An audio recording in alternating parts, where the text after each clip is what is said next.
Hello नाज़रीन, आप देख रहे हैं ड्रामा सीरियल बंस रोड के रोमियो जूलियट। अगर आपको हमारी ये वीडियो अच्छी लगे इसको लाइक करें और हमारे यूट्यूब चैनल पाकिस्तान ड्रामा को सब्सक्राइब करें। फरीहा फ़राद को लेकर जब अपने घर वापस आती है तो जब सभी देखते हैं उनको तो उसकी जो फरीहा की माँ होती है वो उसे कहती है कि इस घर के दरवाजे तुम्हारे लिए हमेशा बंद हो चुके हैं और पहली बात ये है कि तुम इस घर को छोड़ चुकी हो। लेकिन जो उसका बाप होता है वो कहता है जब निकाह में हमारी ज़रूरत ही कोई नहीं थी, तुम इस घर में क्या करने आई हो। लेकिन सभी को इन दोनों पर काफ़ी ज़्यादा गुस्सा होता है। लेकिन जब फरीहा का भाई फरीहा को मारने के लिए आगे बढ़ता है तो काफ़ी ज़्यादा हंगामा होता है। लेकिन जो उसकी माँ होती है उसे कहती है कि तुम इस घर को छोड़ चुकी, इसलिए अब हमारा तुम्हारे साथ कोई तल्लक वास्ता नहीं है और ना ही तुम अब हमें मिलना चाहती हो और ना हम तुमसे मिलना चाहते हैं, इस वजह से कि तुमने हमारी बहुत सी इंसल्ट करवाई है। लेकिन जब उसका भाई उसको मारने की कोशिश करता है तो अचानक फराज जो था उसके भाई का हाथ थाम लेता है और उसे कहता है कि मेरे होते हुए कोई भी आकर फरीहा को हाथ नहीं लगाएगा, मैं देखता हूँ कौन इसे हाथ लगाता है, मैं उसको इसी ज़मीन में गाड़ दूंगा। लेकिन जो उसका भाई होता है उससे भी काफ़ी गुस्सा तो होता है। लेकिन जो उसके माँ बाप होते हैं जब वो सभी देखते हैं कि जब वो फराज ने उसके भाई का आगे से हाथ थामा है, लेकिन वो ये सोचते हैं कि आगे यहाँ पे कोई ना कोई हंगामा ना हो।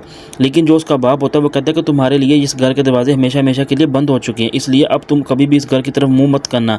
तुमने हमारी इज्जत बहुत सी इस मट्टी में मिला दी, इसलिए अब हम और बर्दाश्त नहीं करेंगे। लेकिन जो फरीहा होती है वो फराज को लेकर वापस आ जाती है और फराज से कहती है कि मैं फैसला कर चुकी हूँ, मैं वापस कभी भी उस घर में नहीं जाऊँगी और ना ही तुम्हें लेकर जाऊँगी जिस घर में हमारी रहने की कोई इज्जत ही ना हो और ना ही हम जा सकते हैं। लेकिन जो फराज की माँ होती है वो अपनी बेटी से कहती है कि सब मेरा इतना सा बेटा है और सभी मुझे कहते हैं कि हौसला रखो, आखिर मुझे ये बताओ कि मैं अपने बेटे के लिए क्या करूँ। लेकिन जो उसकी बहन होती है वो अपनी माँ से कहती है कि आप इस मुश्किल वक्त में अगर खुद ही हार जाएंगे तो मुझे ये बताएं कि हमें हौसला कौन देगा, इसलिए अभी आपको अपने आप को संभालने की ज़रूरत है। लेकिन जो लेडी कांस्टेबल होती है पुलिस स्टेशन जब वो फरीहा को लेने के लिए आती है तो फरीहा उनसे कहती है जब मेरे माँ बाप खुद मुझे लेने आ रहे हैं तो आप मुझे यहाँ से घसीट कर क्यों लेके जा रहे हो। लेकिन वो लेडी कांस्टेबल उनसे कहती है कि चुपचाप हमारे साथ चलो वरना हमें दूसरे तरीके से लेकर भी जाना जाता है। लेकिन जो पुलिस वाले होते हैं वो वाहिर फराज को पकड़ते हैं और उसे लेकर पुलिस स्टेशन जाते हैं ताकि दोनों को लेकर जा सके और इस बात को ख़त्म किया जा सके, इस वजह से कि उन्होंने घर से भागकर शादी की होती है। लेकिन जो फराज होता है वो फरीहा से कहता है कि मैं तुम्हें यही कहता हूँ कि हमेशा हम दोनों सच्चे हैं और हमेशा हम अपने प्यार पर डटे रहेंगे,